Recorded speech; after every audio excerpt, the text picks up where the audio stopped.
Hey, and welcome back to the Knit Your Stress Away podcast. It's Nadine here, and today we are talking about that feeling that you get when you bind off a knitting project or even a crochet project, and you just sit there for a second like, wow, this is exactly why I keep doing this. Because finishing something with your own two hands, it kind of hits different, right? And there's an actual reason for that. Today, we are talking about dopamine, reward, and why knitting can feel so much more satisfying than the endless scroll on your phone. So let's jump into this episode. Welcome to Knit Your Stress Away, the podcast for moms who want to knit instead of scroll. I'm Nadine, and I help overwhelmed moms swap doom scrolling for knitting so you can finally have 20 minutes of peace that don't involve a screen. Whether you're brand new to knitting or getting back into it after years away, this show will teach you how to use knitting as a tool to calm your nervous system, set boundaries with your phone, and reclaim time for yourself without the guilt. No fancy techniques, no complicated patterns, just some practical tips, real talk about stress and motherhood, and simple ways to make knitting a part of your everyday life. So put down the phone, grab your needles, and let's knit the stress away, one stitch at a time. All right, let's talk about dopamine today. It's going to be a fun, kind of nerdy episode over here, but also you may have already heard of what dopamine is, probably. I mean, it does get talked about a lot, and it also gets talked about in relation to social media and to our phones and all that stuff. So let's unpack it a little bit. It is talked about a lot as the feel-good chemical, right? But there are a couple more things to mention when we talk about dopamine. It is involved in the brain's reward system, and it does play a role in motivation, in learning, how we focus, and the sense of satisfaction that makes your brain go, yes, I want more of that. So when you complete something, whatever that might be, it could be anything. It could be a to-do on your list. It could be, for me, it's always like, oh, the dishwasher is done. Like, so short, so small, right? But hey, that happens too. When you complete, I don't know, a cleaning project or a declutter project. But when you complete something, especially that you worked toward for a while, your brain tends to register that as rewarding, which completely makes sense, correct? You picked a yarn, you started to knit, you kept going, which that's kind of the secret here, right? You kept going. You didn't put it down when it got hard or when you kind of were like, this part of the project or this part of the pattern might be a bit boring. And then eventually you finished it. That is real progress and a real tangible result that you can be proud of.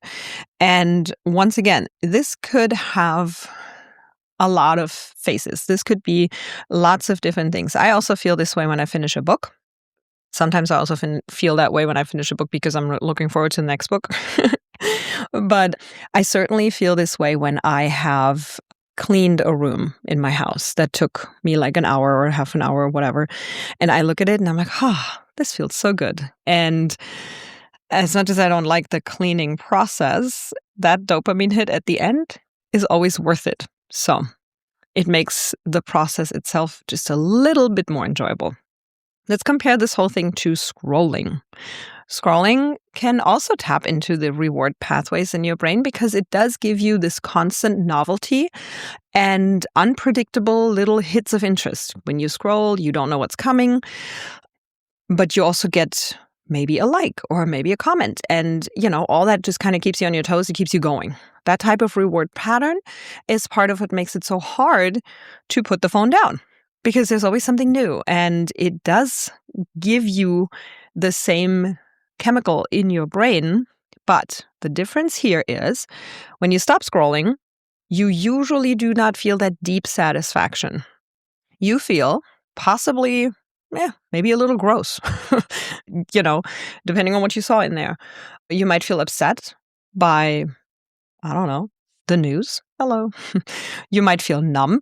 You may be frustrated because time evaporated and you could have done something that actually mattered. That's me. I was like, ask me how I know. But that's usually my go-to pattern when it comes to scrolling. I'm not necessarily upset by what I see, although that happens too, especially with the news. But most times I don't realize how much time is going by. And then I'm like, look, that was a 45-minute complete rabbit hole. And I could have either knitted, I could have read my book, I could have sat in the sunshine, I could have done something actually, productive that I needed to do. And here's the other thing. Usually we do not have time scheduled into our day to just doom scroll. It happens, and it usually happens when we are supposed to do something very important that might take a little bit more convincing of our brain to start, right? Something hard, something unfun, something that we kept pushing already for weeks or days. And it's easy to reach for the phone. And that's when this kind of comes in to play, when you're like, oh, wow, okay, I really could have actually finished that in the time that I just spent scrolling, and I have nothing to show for. And this happens because we just consumed a lot, like a lot. And that's the other part. I don't think we really realize how much consumption is involved and how much is being thrown at us in 20, 30, 40 minutes of scrolling. And at the end, we didn't complete a thing. Mostly. We may have spent some money if you purchase something in your scroll. Happens too, right? But usually it's just consumption of some kind and nothing has been completed. So the satisfaction does not last long at all. It's like the little hits of dopamine in the moment, which keep us going. But then when you put it down, it's like, oh my gosh, frustration kicks in. The knitting is completely different. Even if you only do a few rows of your knitting project, there is literal visible results, right? And you have a visible sense of movement and progress. And when you then finish a project, that rewards lands in a completely grounded way. It's very, very satisfying compared to this sort of emptiness that you feel when you put the phone down from just a random scroll. I also think this hits extra hard for us moms because it's already in the nature of the things that we do every day. So much of our work that we do never truly feels done. We clean the kitchen and somebody asks for a snack or somebody spilled something or the dog throws up, right? Literally happened to me today. I'm like, look, seriously? You do the laundry and more laundry just appears from nowhere, seemingly. You answer one email and 3 more show up. You check off one to-do and you got 5 other ones turned just when you look over your shoulder, and it just doesn't really end. So when you actually get to finish a knitting project, your brain gets something it does not get enough of. And that is this feeling of completion, of closure, and of proof that you actually did something. Because honestly, with the dishes and with the laundry and with the cleaning that we do, the concept of proof that we completed something is just kind of non-existent. Because I'm like, yeah, I can look at this laundry for I don't know, a minute. But once it's in the closet, people are using it again, and it just the dirty pile has already piled up over here in the corner. The same goes for cleaning. I feel like it's literally the worst. You're like, all this work. And then you look at it and it's like, man, that looks nice. And an hour later, it looks like it did before. So we don't really get that, right? Where you can look at it and it's like, wow, that actually stays this way. Well, for your knitting projects, it does stay that way. And it's done. You can hold it in your hands. You can say, hey, I made this. Is it perfect? Maybe not. Maybe it is. Hey, maybe you're like the master knitter. I don't knit perfect things, unfortunately. I just saw someone today on Instagram. You see, I go on Instagram. And her knitting was just, so amazing. Almost to a point where I was like, wow, that looks like someone bought it. It didn't even look handmade. It was just pristine. Unbelievable. So that's not my knitting projects, but I knit for fun. I knit for stress relief. I knit because it makes me feel good. I knit because it makes me happy. And a little mistake in my knitting does not change anything. So whether it's a dishcloth or a scarf or even a lopsided little square, it all counts, and it matters because you did it and you did not spend time in your precious spare time on what other people are doing. right? Because that's really what we do when we scroll. Oftentimes we react. We react to people's emails. We react to people's messages. We react to the news that are on our.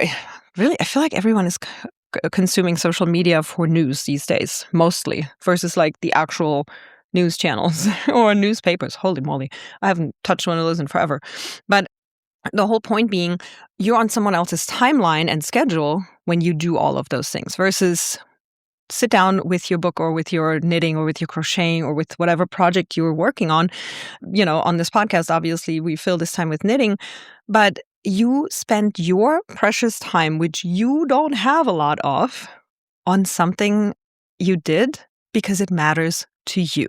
And what also matters to you when you do that is your mental health, your well-being, and the way you feel afterwards.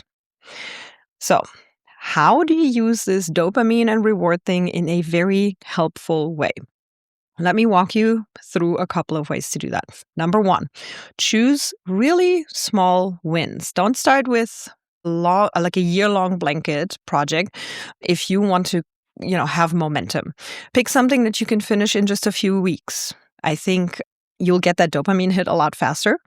And then you can decide, oh, maybe I can do a little bigger project. My personal secret weapon is, have one long project and have a short project that you kind of keep switching out so that the long project doesn't get boring, because that happens to me all the time. If it gets boring, I put it down, I work on something else, and then I pick it back up later. Number two, celebrate completion. Not like, woohoo, pop the champagne. Well, I mean, you could, right? Because why not? But I mean, just pause and let yourself enjoy it. I feel like we don't really do that often enough anymore, right? It's like, oh, we reach a goal and it's like, oh, cool, on to the next thing. It's this instant gratification mindset that just keeps us kind of going without truly sitting down and being like, hey, you know what? This is worth mentioning. This is worth really celebrating in a small way, in a big way. Doesn't really matter, right? But just give yourself a moment and take a picture of it. Share the picture with a friend or share it on your social media, because, why not? You're proud of it. You need to show it. You could even make a little knitting journal and add it in there, and then wear it and use it, whatever you just made. Could be something that you put on, could be something that you give away, could be something you use in your home, could be something you decorate with, but use it, okay? Show it. Number three, let the progress be visible. One reason that knitting feels really good is because you can see your efforts adding up. Probably one of my favorite things, especially when you knit something with multiple colors or you have a certain pattern that you're following that comes together only row by row. In other words, you knit one row and you don't see the difference, but you knit 5 rows, 6 rows, and more, and all of a sudden you can see the texture, right? And you can see the pattern coming together. And to me, that is so satisfying. When you work with color, I find it insanely satisfying because I'm always like looking forward to the next color that comes in, or the color switch if you're going back and forth between the two colors, and it just keeps me going. It's the literal like, okay, one more row, because you just don't want to stop. And I feel like seeing your effort adding up is really powerful when a lot of your day sort of feels invisible, like we just talked about. The laundry, poof, it disappears. All the dirty laundry comes back. Or your clean house, it's gone, right? The dishes, yep, the clean one's all gone. Dirty one's back. So this feels nice, and it holds a lot of power. And number 4, do not wait until the final bind off to feel proud of yourself. I think that every row is evidence that you chose something better than the mindless scroll, which again, you're not going to not mindlessly scroll. It's still going to happen.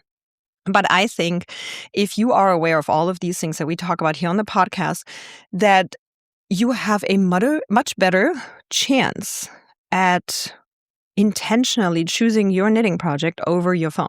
You really will be thinking twice when you grab your phone, and you might even open Instagram and be like, whoa, hang on a second. No, we're doing something else right now. It truly matters that you remind yourself and that you continue listening to this, because it's really going to make a difference in the way you approach your phone every single day. And I think even one row, it totally counts if you did that instead of scrolling. So I'm going to give you an example of a permission slip that I've given myself this year. And that is to slowly knit away at my projects without feeling the pressure of finishing a certain amount of projects. I love finishing a project, but I also love the process. So that's why don't wait until you're finally done with something to feel proud, to feel like you're having fun. Do that as you're in the project. But don't put pressure on yourself of finishing a certain number of projects because you saw that someone else is doing that, and because we're falling right back into the comparison trap that we're actually trying to get away from, right? Because where do you see these people? Probably on social media, and they knock out one project after another. And that might make us feel like crap again. So let's not go there, right? And for me, if there's one day where I only have a few minutes to work on it, well, so be it. I may complete less projects than I did in the past or than other people. And they may not even be for the season that we are currently in when they're done. So in other words, I might make a sweater in the summer or a t-shirt in the winter. But what I want to focus on is the progress and not the amount of projects that I work on or that I have finished. Because again, it's just another form of comparison. And it's like defeating the purpose here. So here's your takeaway from this episode. Finishing a knitting project feels amazing because your brain loves reward, it loves progress and completion.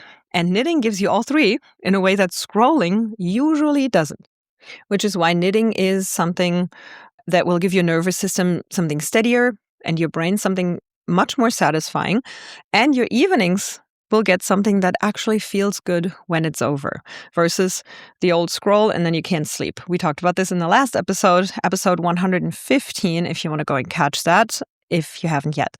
So if you are ready to start or to restart your knitting journey, you can grab your 3-day reset, Swap Scrolling for Knitting at thenittingmamas.com. It will give you all the tools that you need. It will give you the tools to work this practice into your life more intentionally and more consistently. And it will also give you, if you're a total beginner, a cheat sheet, a list of things that you're going to need so that you can start knitting this weekend. And if this April series has helped you see knitting a little differently, not just as one more thing, but as true support for your well-being, I'd love it if you shared the show or left a review. It really only takes a few seconds, and that way more mamas will find the show and the relief that knitting will provide. Thank you so much for listening to this week's episode. I truly hope you enjoyed it and got something out of it. And I will see you next week on the next episode of the Knit Your Stress Away podcast. Thanks for listening to today's episode. If you're ready to swap your screen time for some peace, I made you a free guide called Swap Scrolling for Stitching. It'll teach you what to buy, how to start, and how to build the habit, even if you've never touched needles before. And if you already knit or crochet, this will help you build that habit into your life consistently. Link is in the show notes. And if this episode resonated with you, I would love it if you'd leave a quick review. This helps other stressed moms find the show and discover that there's a better way to unwind than scrolling Instagram at 10 p.m. Follow me on Instagram at thenittingmamas_ for daily tips, and I'll see you next week for another episode.